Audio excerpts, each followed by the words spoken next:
Everyone, welcome to Karthika foods. ఈరోజు ఒక అద్భుతమైన ఫ్రూట్ సలాడ్ మీకు చేసి చూపించబోతున్నాను. ఈ హాట్ సమ్మర్లో కూల్గా చాలా టేస్టీగా మనం ఇప్పుడు ఒక ఫ్రూట్ సలాడ్ చేసుకుందాము. దాంట్లో మనం అన్నీ వేసిన ఇంగ్రీడియంట్స్ అన్నీ చాలా మంచివి. కస్టర్డ్ పౌడర్ అలాంటివి ఏమీ వాడట్లేదు. సో మనకి ఇది చాలా టేస్టీగా ఉంటుంది. మనం ఇక లేట్ చేయకుండా ఫ్రూట్ సలాడ్ ఎలా చేయాలో ప్రాసెస్ ఏంటో చూసేద్దాం.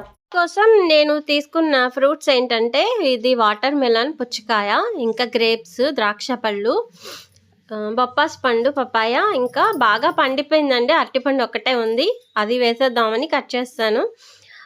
ఈ పుచ్చకాయ ముక్కలు, గ్రేప్స్, ఇంకా పపాయ, అరటిపండు అన్నీ కలిపి బౌల్లో వేసి మిక్స్ చేసేసుకుందాము. నా దగ్గర ఈ ఫ్రూట్స్ ఉన్నాయని చెప్పి ఇవే వేసాను. ఇంకా దీంట్లోకి కివీ కానీ లేకపోతే సపాటా ఇలా ఏమన్నా సరే మీరు యాడ్ చేసుకోవచ్చు. దీంట్లో మిల్క్ వేస్తున్నాను. ఇప్పుడు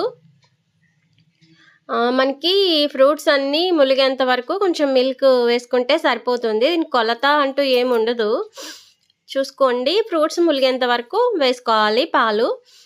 దాని తర్వాత తేనె వేస్తున్నాను, హనీ. నేను 4 స్పూన్స్ తేనె వేసాను. ఇంకా కొంచెం ఎక్కువ కావాల్సిన వాళ్ళు వేసుకోవచ్చు, ఎందుకంటే నేను ఈ ఫ్రూట్స్ తిని చూసాను కదా, చాలా స్వీట్గా ఉన్నాయన్నమాట. అంత ఎక్కువ వేయాల్సిన అవసరం పడలేదు, అందుకని 4 స్పూన్లు తేనె వేసాను. ఇంకా ఫైనల్గా దీంట్లో నెయ్యి వేసాను. నెయ్యి కూడా తప్పకుండా వేయండి. దీంట్లో మనం వేసినవి పాలు, ఇంకా తేనె, నెయ్యి కొంచెం, ఈ 3 వేసి బాగా మిక్స్ చేసుకోండి. ఇది మనం అసలు ఫ్రూట్స్ సలాడ్ తింటున్నామా లేకపోతే ఏదన్నా స్వీట్ అలా తింటున్నామా అంటే చాలా బాగుంటుందన్నమాట. ఎందుకంటే నేను ఒక్కసారి హైదరాబాద్లో ఎవరింట్లోనో తిన్నాను, అడిగితే ఇలా చెప్పారు. అసలు నాకైతే చాలా బాగా నచ్చేసింది. నేను అసలు ఎప్పుడు కూడా ఇంకా అప్పటి నుంచి కూడా ఫ్రూట్ సలాడ్ అంటే ఇలాగే ప్రిపేర్ చేస్తాను, చాలా బాగుంటుంది. ఇవన్నీ బాగా మిక్స్ చేసుకోవాలి. కొంచెం ఈ స్పూన్ తోటి నేను కొంచెం మెత్తగా మెదిపాను అనమాట. కొంచెం చేతితో కూడా మెదుపుకోవాలి కొంచెం, ఎందుకంటే మన పాలు, మనం వేసిన ఇంగ్రీడియంట్స్, తేనె, ఇంకా నెయ్యి అవన్నీ కొంచెం ఫ్రూట్స్కి బాగా పట్టాలంటే ఒక్కసారి ఇలా మెదిపేసుకుంటే సరిపోతుంది. చూసారా, కలర్ కూడా, పాలు కలర్ కూడా కొంచెం చేంజ్ అయ్యి కొంచెం గట్టిపడినట్టు అనిపిస్తోంది. ఇప్పుడు దీన్ని ఇలాగా ఫ్రిడ్జ్లో పెట్టేసుకోవాలి. డీప్ ఫ్రిడ్జ్లో పెట్టాలి ఒక 2-3 అవర్స్. 2-3 అవర్స్ డీప్ ఫ్రిడ్జ్ పెట్టిన తర్వాత తీస్తే ఇలా ఉంటుందన్నమాట. చూసారా, ఇలా కలర్ మారి కొంచెం చిక్కదనంగా కనిపిస్తుంది. అంతేనండి, మన ఫ్రూట్ సలాడ్ రెడీ అయిపోయింది. అత్యద్భుతం అనమాట. నేను ఇంకా దీనికి మాటల్లో చెప్పలేకపోతున్నాను, ఎందుకంటే చాలా బాగుంటుంది. మీరు డెఫినెట్గా ట్రై చేయాల్సిందే. ఇంకా ఇది వేరే బౌల్లో కొంచెం తినడానికి తీసుకున్నాను. కొంచెం ఐస్ క్రీమ్ వేసుకోవచ్చు.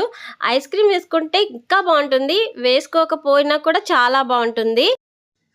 ఇంతేనండి మన ఫ్రూట్ సలాడ్. మీకు అందరికీ బాగా నచ్చింది అనుకుంటున్నాను. డెఫినెట్గా అందరూ ట్రై చేయండి. ఈ ఫ్రూట్ సలాడ్ మన ఇంట్లో గెస్ట్లు ఎవరైనా వస్తారనగా ముందుగా కూడా ప్రిపేర్ చేసుకుని పెట్టుకుంటే వాళ్ళకి అప్పటికప్పుడు ఇచ్చేయచ్చు అనమాట, ఐస్ క్రీమ్ వేసి చల్లగా. అంతేనండి, మన ఫ్రూట్ సలాడ్ ఇంకా రెడీ అయిపోయినట్లే. హాయ్, చూసారు కదా ఫ్రూట్ సలాడ్ ఎలా తయారు చేసుకోవాలో, చాలా బాగుంటుంది. ఇదిగో అసలు చాలా టేస్టీగా ఉంటుంది అనమాట.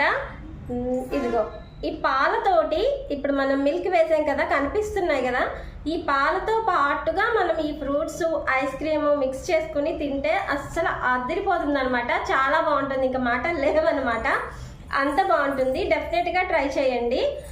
ఈ వీడియో మీకు నచ్చినట్లయితే తప్పకుండా సబ్స్క్రైబ్ చేయండి, అలాగే లైక్ చేయండి, షేర్ చేయండి. సబ్స్క్రైబ్ చేయడం మాత్రం మర్చిపోకండి. Thank you for watching.